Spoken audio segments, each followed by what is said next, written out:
I've been a Christian for a lot of years, but there's one thing that I've learned through all of these years that is I've found to be true in every stage of my life and every stage of the Christian life. And that is, when you pray, God does extraordinary things.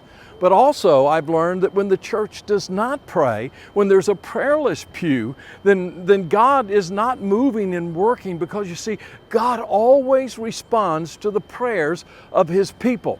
In fact, if you will look at the first century church, the early church in the book of Acts, you will discover that the church was born in a prayer meeting, a time of seeking the face of God. And the church prayed and God moved. Thousands were converted and came to Christ. In Acts chapter 1, the church is praying. And in Acts chapter 2, Peter stands and preaches and God moves in a mighty way.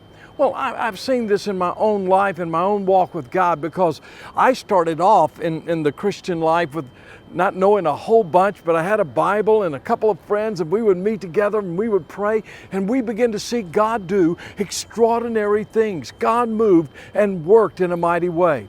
But I tell you, nothing has ever impacted me like what happened when I walked into Romania for the first time. You see, I was invited to preach there in a church, and it had experienced revival. And I walked into that church an hour before the service was to start, and the place was packed with people. Now, they didn't get there just to get early to get a seat. They were there to pray. And for 1 hour before that service start, a packed church was filled with people praying and seeking God's face in Oradea, Romania.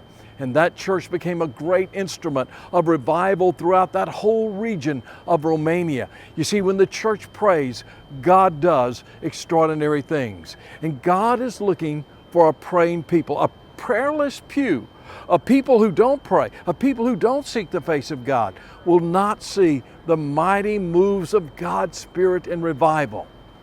If we're going to have revival, we must pray. The early church prayed. I found in my own life, when I prayed, God does extraordinary things. We must be a praying people.